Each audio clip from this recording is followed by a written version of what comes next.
Perimenopause fitness clients are the most likely to experience first signs and symptoms of hormonal changes. It may occur anywhere from late 30s to mid 50s. The majority will have these biggest changes in their 40s, and they will find they have changes of some sort. Now, they may not tie it to menopause.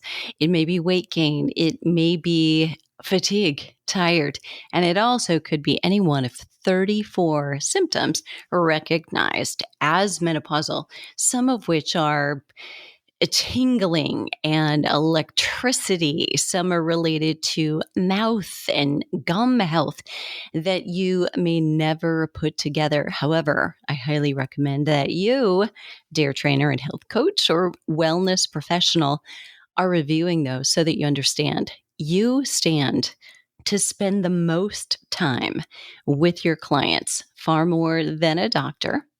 In some cases, that's not true today, where someone might be using a functional doctor. However, you are at a really pivotal and powerful spot in the ability to help your clients get better results and recognize first what they should do. You're not going to diagnose or step out of your scope of practice. However, you could be the first to help them discover or uncover signs and symptoms and clues, and develop a list of questions to ask a practitioner. I'm Deborah Atkinson. You're listening to She Means Fitness Business. It's a division of my overarching business, Voice for Fitness. And here at Voice for Fitness, we know you want to be an inspirational example to midlife women yourself. In order to do that, you really need a profitable health and fitness coaching business.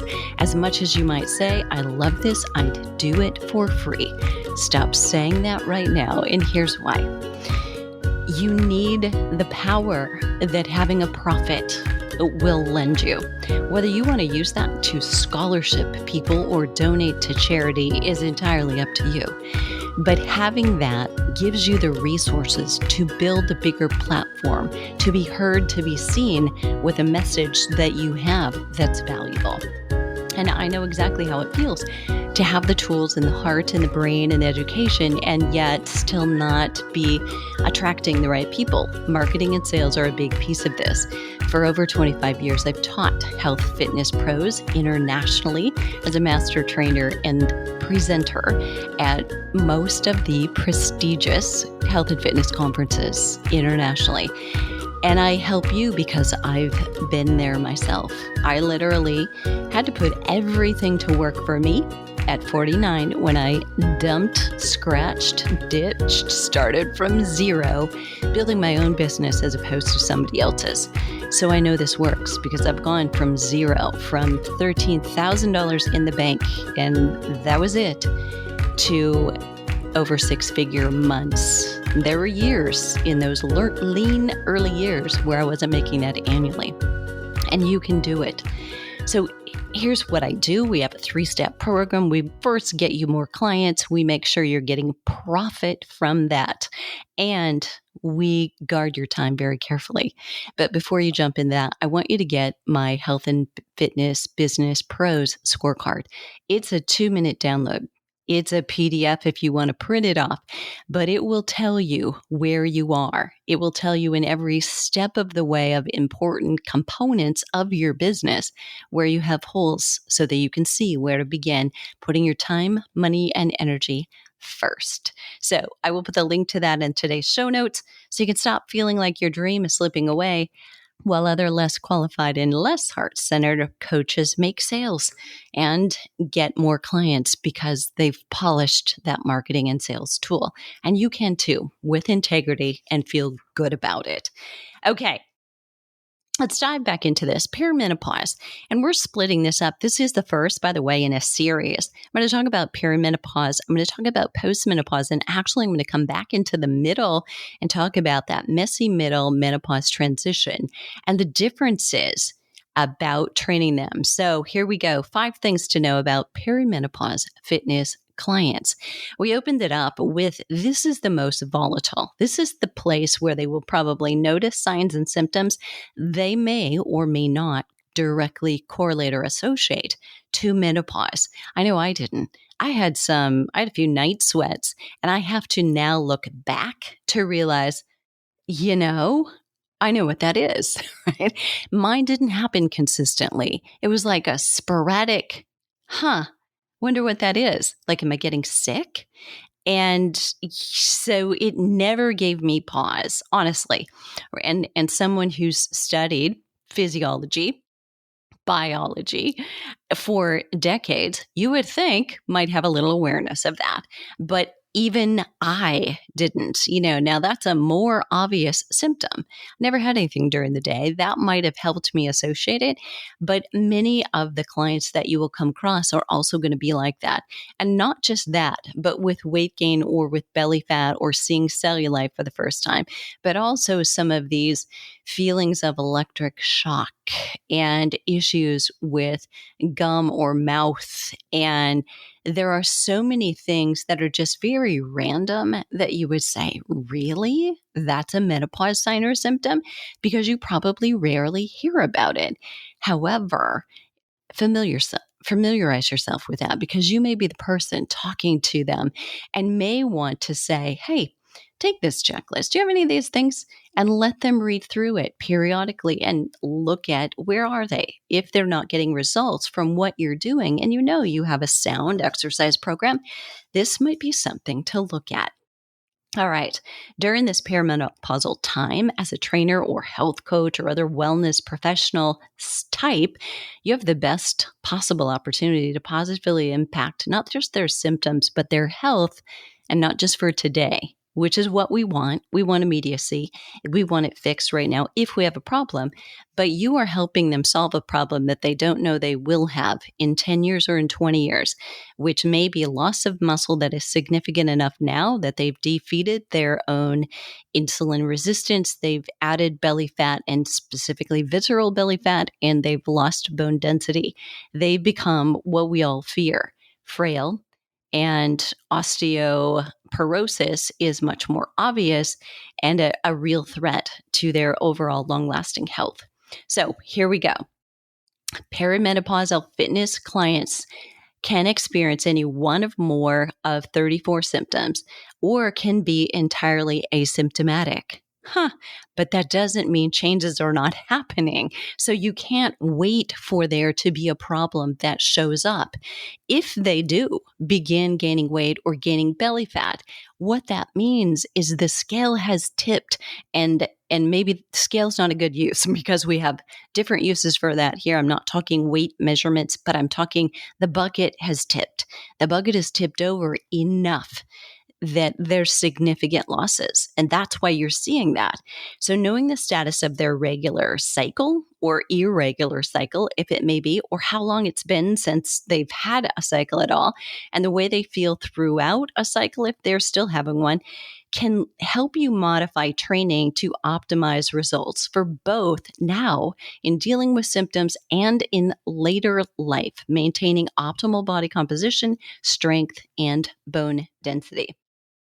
Number two, they don't often understand that just checking the box, I'm exercising, and may feel very righteous. Like, I've always walked. I walk 4 miles a day. I walk 5 miles a day, and boastfully saying as if this is enough, and not knowing this might be too much.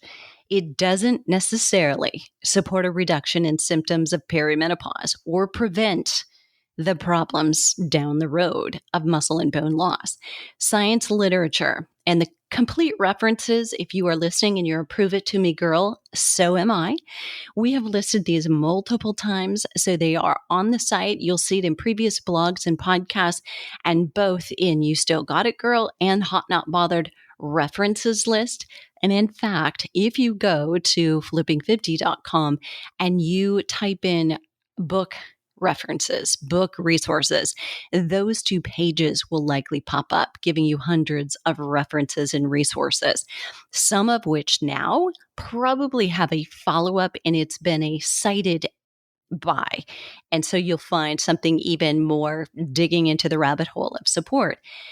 But these things, the science suggests that, for instance, with hot flashes and night sweats, reduction of those signs and symptoms is associated only with exercise that is of adequate intensity.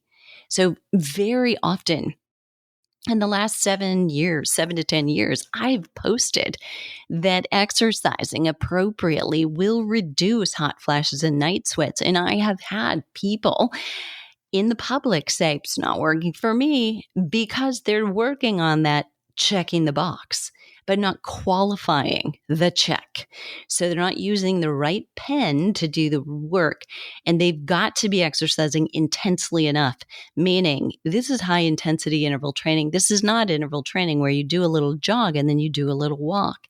No, you get completely breathless in 30 seconds and you have to recover completely, breathing through your nose before you go again, and reaching complete muscular fatigue with as heavy a weight as any of us can safely do. And that's going to vary from one to the next. So very important. And many do not realize it or begin to think, well, I don't want to lift heavy because of the bulk, or I'm older. So, of course, over 50 or over 60, I probably need to go lighter not to get hurt. Couldn't be further from the truth. Exercise tendencies currently still default for a woman who right now is of the age to be in perimenopause. Her exercise tendencies will default to more volume as opposed to more intensity. And often they tip the cortisol scales because of that, in direct opposition to supporting any change in symptoms or body composition, and may in fact worsen symptoms. Not what we're looking for.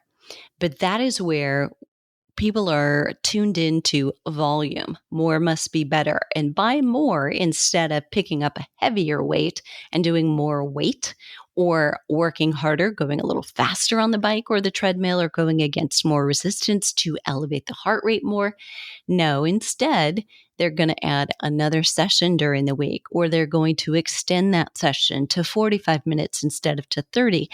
And tend to do both those things. Longer sessions, more days a week. And guess what's happening? Zero recovery, more drain on adrenals because of the cortisol spike every time we exercise. We use cortisol as energy. And if you don't have any, or you're already in chronic stress, either way, meaning high or low, or an imbalance, that will cause problems with results in perimenopause fitness. This is problematic. Next, a majority of perimenopausal women still recall the advice from the 70s and the 80s for exercise more, eat less. And this really taps into what we've already laid as foundation. And they are increasing their cortisol levels or overtaxing already low levels, which can cause muscle catabolism. Look, everybody seems to think the more they exercise, the more they're building their muscle up and getting stronger. And the truth is, fitness happens between exercise sessions that have been of adequate stimulus. It is not during the exercise that you're getting fit. It's during the recovery period between exercise. If all things are created equal and recovery is there, meaning there's adequate time. You allow the time on the clock, on the calendar, to be enough time for recovery. You have adequate nutrition, and that can be overall calories as well as quality calories and overall protein. And sleep. So if we say rest between exercise, I don't mean stand still, sit still, lie down, don't do anything. I do mean move. There is active movement is a better than passive movement means to recovery, but you also have to be very serious about getting quality sleep. Many women will struggle with that, and that is one of the signs and symptoms not mentioned earlier that many will deal with. Insomnia, temporarily or longer term. It may be not getting to sleep, not staying asleep, or waking too early, or hopefully not, but all of the above are also one of the things. And A woman, remember, in midlife or perimenopause is also subject to all the things that happen in midlife, to older, aging family members, to younger family members, still somewhat dependent, and who you want to be there for, if not family members, maybe people that you mentor, midlife friends, partners, and career, and maybe a desire for something different, something other, something more, or something less than you have right now. All of that is going on while hormones are providing a physiological challenge, while emotions are also going up and down because of all those said things. And then we throw in exercise, potentially in diet, that a woman will default to. We've got a hot mess, friends, and we can take care of it. Catabolism is a real issue. And if that's true, then we are going to be increasing fat storage, particularly to the belly and that visceral belly fat. Next is poor eating habits. Because of dieting, they're an independent problem for women who are exercising regularly, as they will not be potentially absorbing the macro or micronutrients to enhance muscle and bone because they're not putting it in the first place. But even so, this is almost another tip, is gut health. If they're bloated, gassy, and often they will complain about this, being bloated, and it's the first thing they want is for you to help them lose the belly weight. And a great distinguishing question for you is it belly fat, or are you bloated? Or are you constipated? How often are you pooping? And yes, you got to go there, because guess what? They're not talking about that with their best friend.